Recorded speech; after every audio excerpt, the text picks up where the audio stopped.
Hello, everyone, and thanks for looking at this article I found here.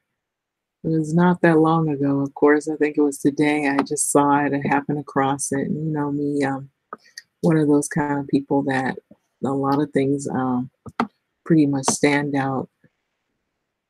You can see the title, it speaks for itself. And so this particular incident was talked about in a speech that Donald Trump gave, and it was the State of the Union speech that he gave. And so this is under the Washington Post, Democracy Dies in Darkness. And so the title reads, MS13 is taking over the school. One teen warned before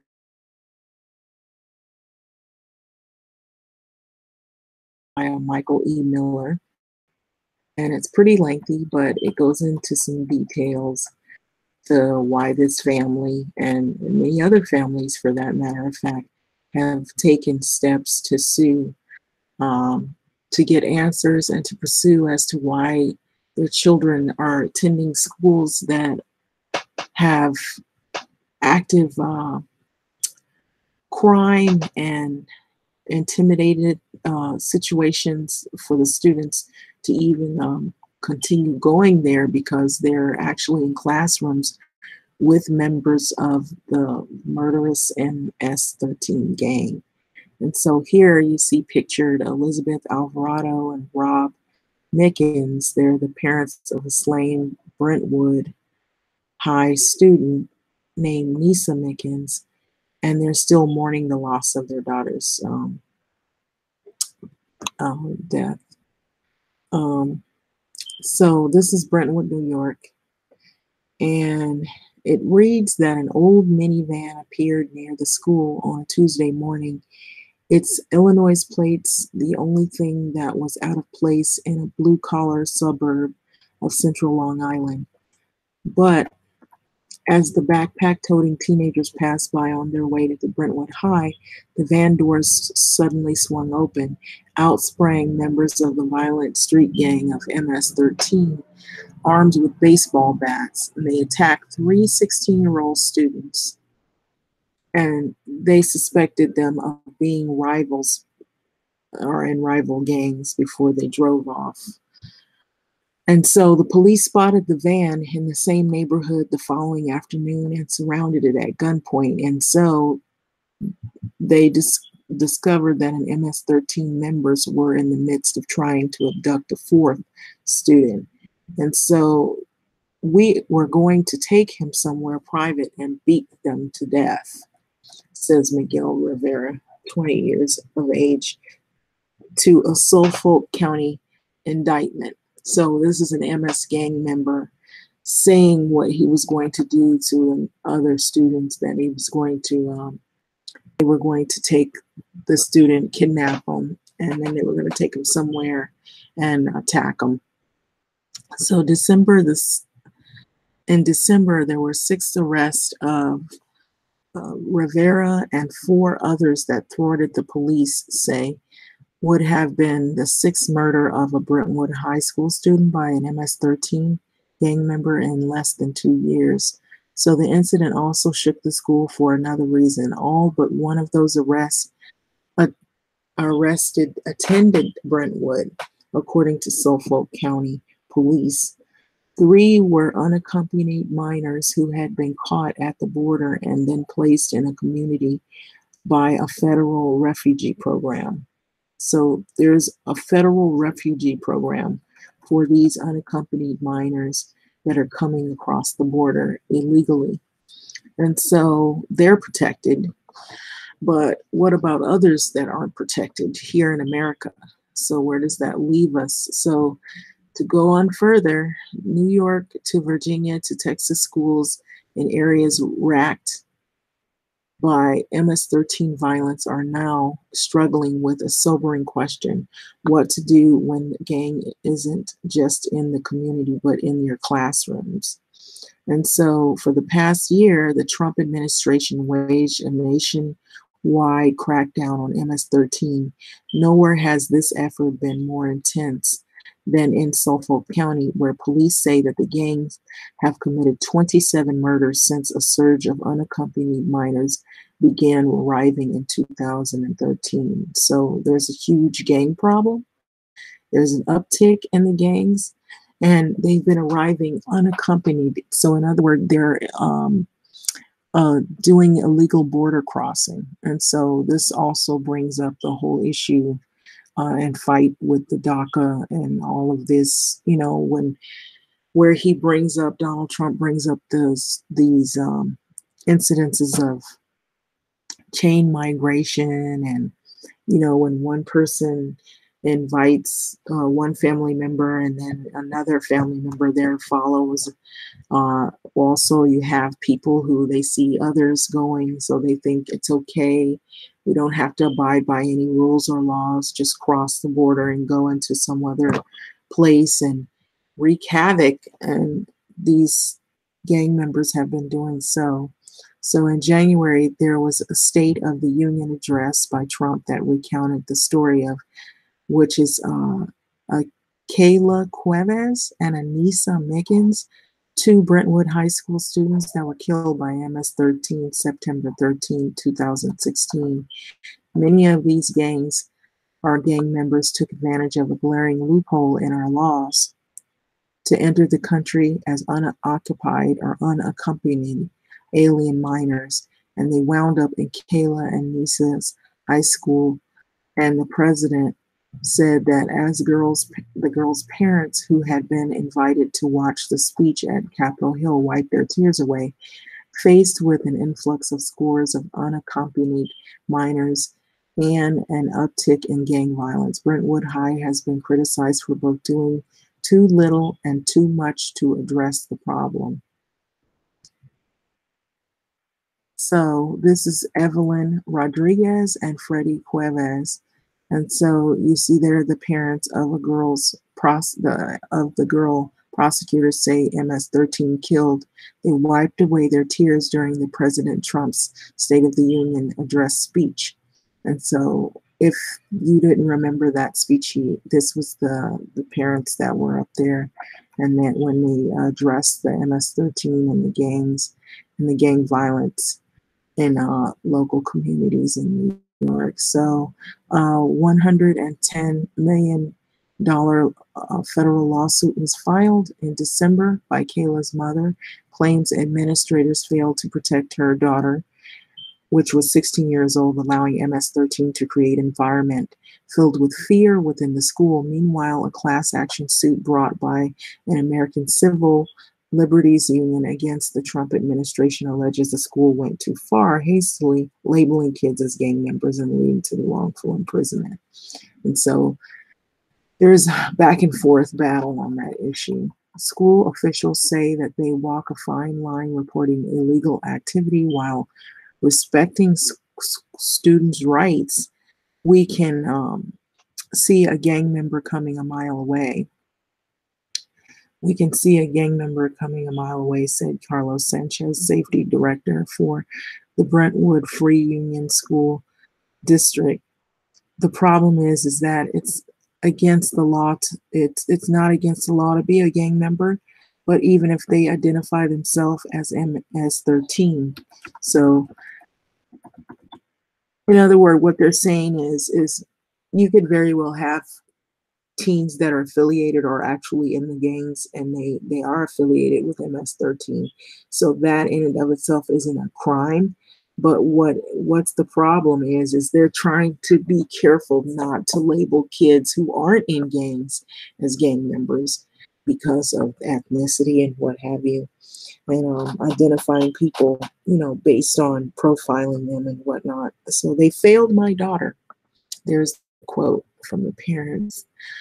Located 50 miles from Manhattan-sized skyscraper one way and the Hamptons oceanfront estates the other, Brentwood High School serves a community of 60,000 that was once largely an Irish and Italian and Puerto Rican population and now nearly half Central American.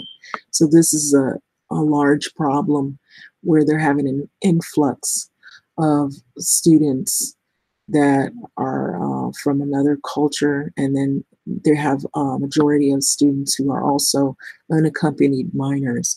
So the sprawling school's corridors are a maze adorned with inspirational messages like "Look for the rainbow, believe, and succeed."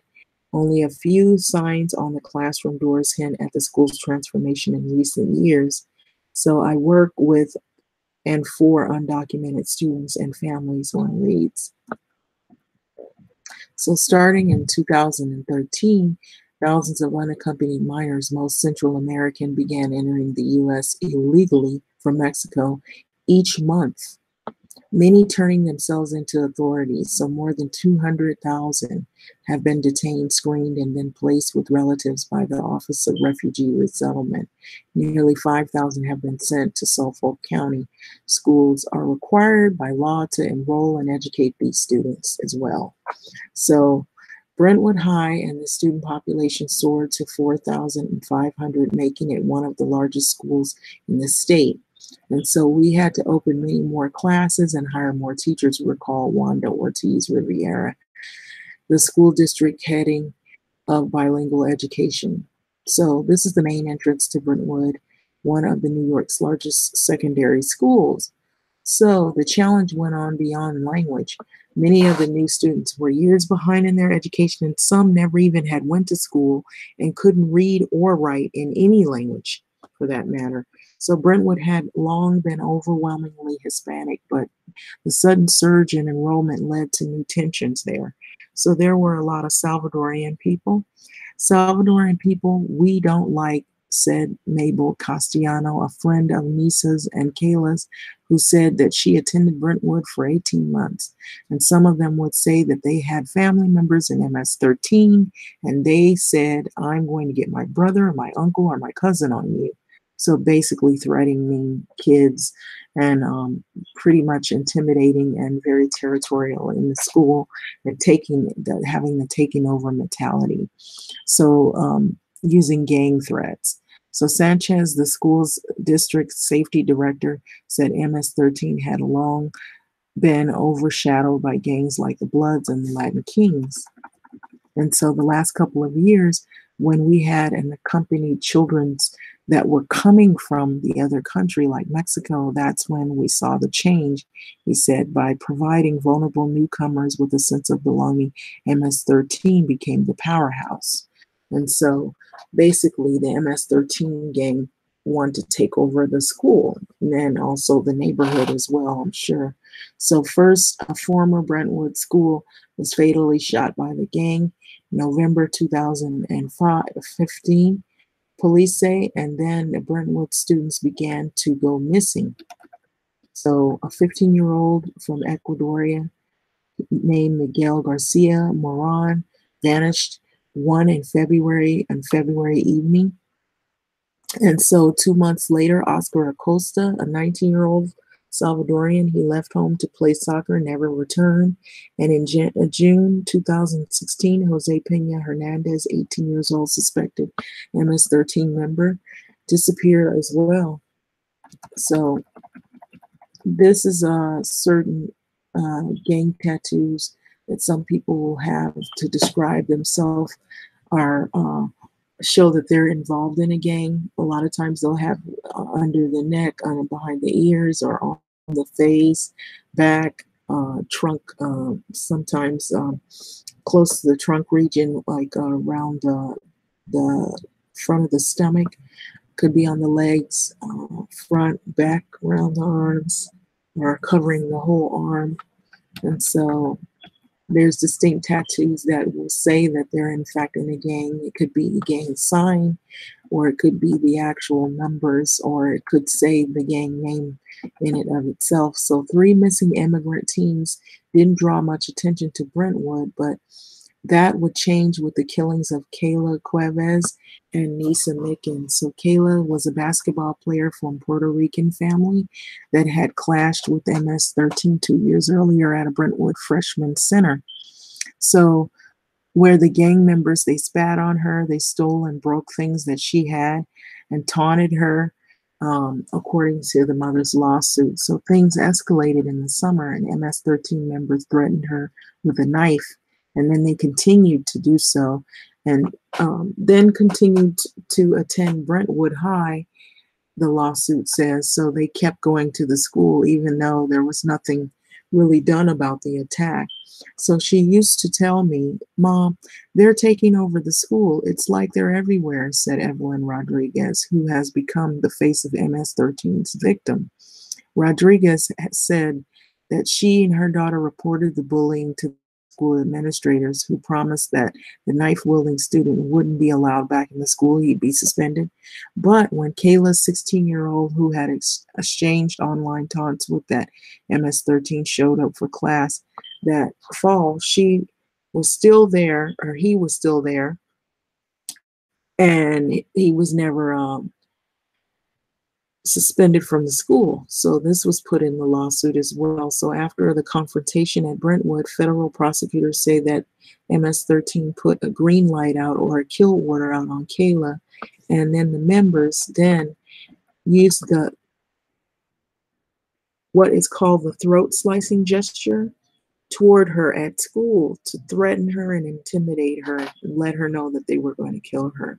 So a week later, she was walking home one evening, and then Nisa, a basketball teammate, one day shy of her 16th birthday, when MS-13 spotted them, attacked them with machetes and baseball bats, according to the prosecutors. So the girls were both beaten to death. "They failed my daughter," Rodriguez said to the school officials. Brentwood's principal and the superintendent declined to interview requests. So the school district has asked a federal judge to dismiss the lawsuit as being baseless. So this is the mother pictured here with her daughter. Her name is Evelyn Rodriguez, who filed the lawsuit of $110 million lawsuit against the school administrators, standing beside a memorial of her daughter, Kayla Cuevas. And so tensions in the school and the community quickly boiled over as Bloods and Latin Kings banded together to go after MS-13, police say. So two students told the Post that they were stopped by a car full of people in a red clothing who asked whether they had seen anyone wearing blue, or a color sometimes worn by MS-13. So another had his blue shirt burned in front of him, and school officials had announced this a week after the murders. So while students and the teachers mourned the girls at the funeral parlor, police discovered the remains of Acosta and Garcia Moran across the street. So they also found the missing boy, Pena Hernandez's body a month later. So everybody is desperate. So arrest of alleged MS-13 members nationwide nearly doubled during Trump's first year in office, which is really, that would be a plus, because there has been neighborhoods that, even in the California area, that have been plagued with these type of gang members who come from other places and they don't have legal status. And so that is what he's referring to in terms of the criminal element or environment. So in Suffolk County, 219 have been arrested since Kayla and Nissa's death, according to the police. But the crackdown has led to a backlash from activists and immigration attorneys. And so in Brentwood and beyond, who accuse schools of feeding authorities false and flimsy allegations of gang affiliation against students. Okay, so this is another article. It says, "People live in fear. MS-13 menaces a community 7 miles from the White House." So schools are supposed to be safe haven for kids to learn, said Donna Lieberman, executive director of the New York Civil Liberties Union. But they are actually turning into dangerous places for kids to be, because they are being branded as gang members. So by virtue of spurious allegations and unfounded generalizations and racist assumptions. So Brentwood was the only school mentioned by name in the ACLU's class action suit against the Trump administration last year. The suit claimed that Brentwood unsubstantiated allegations of gang affiliation against unaccompanied minors had led to the then 16-year-old wrongful arrest and 5-month imprisonment.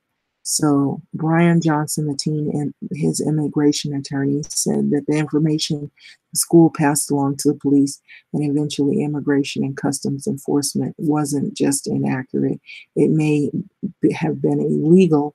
So federal law protects schools from having to disclose student records with few exceptions. So the school let itself be co-opted by law enforcement, he said. At a bond hearing, an immigration judge dismissed the gang allegation and set the teen free. So nearly 30 other local teens have also been released, but ICE is still trying to deport them, Johnson said. His client is so afraid to return to school to Brentwood that he is being homeschooled because of this gang problem. So, but for some in the community, that fear pales in comparison to the specter of more MS-13 gang slayings. So they should be more, or they should be a little more in careful in how they are investigating kids. Barbara Medina's a crime victim advocate. But everybody is desperate and they want to get their kids, these type of kids, especially off the streets. So this is also like a memorial for Lisa Mickens here and Kayla Cuevas. And so a school bus is passing the memorial honoring these two girls. This is in the area where it happened in New York. So of the 6 charged with Kayla and Lisa's killings, at least 2 had attended Brentwood High, according to people close to the case. So we're providing the best, safest environment we can working with the school district, said Suffolk County Police Deputy Inspector John M. Lowen. Sanchez, the school district safety director, denied that the administrators improperly passed information to the police, and he said that Brentwood had doubled its security since the killings and adopted a more proactive approach. My people know who's who in the school, and they know who's the shot callers, he said, scoffing at the idea that innocent students had been branded as MS-13. If you walk like a duck, quack like a duck, then why are you saying you're not a duck? Timothy Sinai, the Suffolk County District Attorney and former police commissioner who made a name for himself combating MS-13, said that schools are in a tough spot. And so they're educators and caretakers, and they are not police, he said. They are there with the kids all day long, so often they're in the best positions to see who's having problems and who's throwing gang signs up, who's writing things in their notebooks that indicate gang activity. And so sometimes that happens, but now the kids have the social media and the sites that they can incite violence and threats and post things on social media, and they can also use their cell phones to text one another messages. And so a lot of times that's what happens nowadays, because a lot of the kids are on computers and they're chatting on text via text message. So Sinai said Suffolk County law enforcement shares its criteria for labeling someone as a gang member with schools, but not to the public. Okay, so they try to keep things, confidential. Some of it is obvious and some of it's not, he said. And this is why it gets a little difficult. And this is when activists get nervous. If a kid is wearing white Adidas, does that mean he's in a gang? So that's the question. So I guess they're trying to be careful not to, profile people and label people as gang members when they're not, in fact, gang members. And so it's even harder nowadays to label anything, because a lot of kids tend to dress, with the same trends, whether they're affiliated or not affiliated in any type of gangs. because, young people sort of, some will dress according to what types of things are cool to wear. And so sometimes, people will dress the same, but that one kid may not be in a gang, and the other, even if he is, they may have a similar style of dress. So activists and immigration attorneys say that that attitude is very dangerous. Though gang membership itself is not a crime, accusations can be enough to lead ICE to again detain an unaccompanied minor. So it's like the Salem witch trials, Johnson said, the immigration attorney. Everything is rumors and gossips. Students say the suspicions can be stifling. One Salvadorian American honors student at Brentwood said that the school allows students to wear Salvadorian soccer jerseys only on special days, but even then, she's felt too scared to wear it. Her younger brother said that he likes Nike Cortez shoes, but she said that he couldn't wear them because those are what the gang's attire is at that particular school. So Elvin Broadsdale, 18 years old, a recent graduate, said that he nearly been suspended for unwittingly wearing a t-shirt with the image sometimes used by, or a logo used by MS13. It's called the Grim Reaper. So everyone is so scared and so tense, he said. I didn't used to be like this. A day after the four Brentwood's high school students were arrested in the December van attacks, Rodriguez received a phone call, and it was recorded message from the school district superintendent. Please know that it is our number one priority, he said, to keep your sons and daughters safe. And so here's some other articles that are about MS13 having a satanic ties to Satanism. And also there are some other things that they're involved in, such as other than just violence, there's also extortion in American jails. It's another title, says vying for control. I'm not going anywhere, rapped a defiant MS13 gang member days later after he was dead. So there's also no discrepancy as to whether they would kill their own people that are involved in the gang and people that are from the same ethnic background. So there's no discriminating in that, of course. But the reason why I titled this the way I did is because even in like California, there's a large influx of people that are undocumented. And so some of those people too are involved in these gang affiliations. And so I did some previous videos from before about some of the things that have happened in local communities, which is similar to this that's happening out here in New York. And in probably other cities as well. And so this is also a big, huge issue.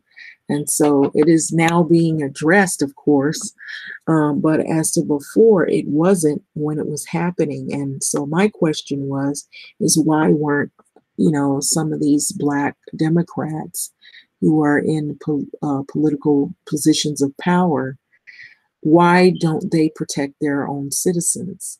And so instead of worrying about, whether the law is going to do certain things, the laws, like police officers and what have you, they won't act unless a law is passed to act. And if they see it's a big enough issue and it's happening more prevalent in certain communities, and you have enough people who are behind you to try to combat the problem, then people will then acknowledge it and then act accordingly how they should do so. But when you try to bring up these issues to the Black Democrats or Black politicians that are supposed to be protecting people that they claim they're protecting, okay, Well, why aren't you doing anything? Why aren't you calling out these individuals? And why is because they're more concerned about the votes, do you think? Because the larger portion of those communities happen to be Latin, and those particular gangs that you're referring to happen to be Latin or Latin descent. And so you don't want to ruin your opportunity of getting voted into office or remaining in office. You don't want to stand out and speak out on behalf of people of color because you're afraid that you won't get the greatest number of votes because there's a possible chance that the people that you're talking about, you're worried that it might send a message as being racist because of the fact that you're using that particular group, which primarily, largely MS13 is a Latin gang. And then the people that you're asking to vote for you and to keep you in office happen to be of Latin descent. And so you're careful not to say anything against them because you don't want to attribute it to being as come off as being unpolitically correct or offensive or racist because you're not protecting people who are basically they've broken the law when they first crossed the border. And then on top of that, they're breaking more laws because they have a criminal past and then they're using their criminal activity even as we speak. And so now by not ignoring the situation and not addressing it, how is that helping citizens or Americans in communities be protected by ignoring it? It isn't. It's not protecting communities. It's not helping residents who have lived there all their lives. And they are hardworking individuals and families, Americans that have been there for the longest. And they feel as though that their social needs and that the things that are going on is ignored. And so that's why we have more of a homeless population too, because the people who are being protected are the ones that are bringing the criminal element here into these local neighborhoods. And they have someone to go to. They have immigration lawyers. They have immigration uh, uh, politicians that are in favor of them getting amnesty or staying or becoming full citizens, even though you see these things going on in these neighborhoods. And so you've had people who they followed the law, they come the same, well, not the same way. They've come, they've worked, they've waited, they went through the process legally, and they've become naturalized sworn in citizens. And so it's unfair to allow people like this who have clearly you see that there's a difference here because these are not people that are in these gangs that are terrorizing neighborhoods and killing people and creating a climate of fear and intimidating hardworking residents, Americans that have been here. Those are not people who want better in life. Those are not people who are, they're not displaying an attitude that they want a better treatment and they want a better education or they want a better life. They're if they're inciting fear and they're territorial and they're wielding baseball bats and machetes and they're murdering innocent students. That to me doesn't sound like productive citizens at all or people that should be granted amnesty. I'm just saying that's my opinion. But those individuals shouldn't have protections like that.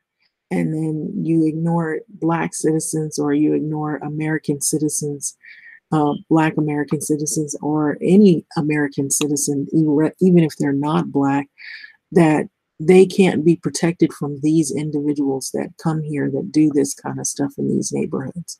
So where are the politicians that step forward and speak out on behalf of these issues? Why are they ignoring these issues? And then they're looking at all these other things and they're not addressing the real problems that are happening in these communities, because they either, what is it, they're worried about their votes, they're worried about not receiving any money or not being in those positions and sitting in those high seats anymore, not being represented by a community which is largely now Latin, a majority Latin population, because they're afraid those people won't vote for them. Because if you say too much about MS13, which is primarily a gang that is Hispanic, that you'll be looked at as being called a racist because you're mentioning the crimes that these people that are in these gangs are committing. So those are the questions that are more often raised by people in these communities. They feel as though that their needs are not being looked at. Their issues are being ignored because of a favored and protected class of individuals. And there's also raises the whole idea that that they're turning a blind eye at these issues until many people are affected by it. And so they've let it go on for so long. And so we also have, you know, issues here in California where there are a lot of gangs. And so it seems like it's a revolving door. And this doesn't seem like it's going to be an easy fix, but they have been arresting people.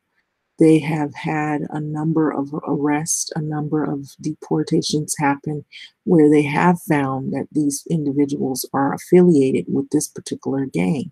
And so, why is it that lawmakers that are in the Democratic side are not acknowledging that this is true?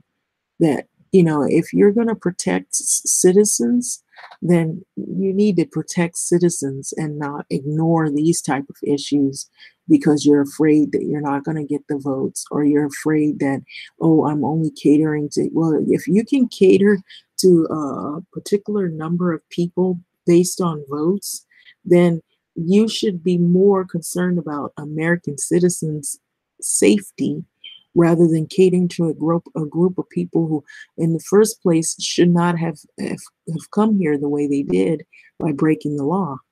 And so those are the issues. I'm merely just reiterating some of the things that people have been really, really scratching their head on those questions about. Like, why are they ignoring this?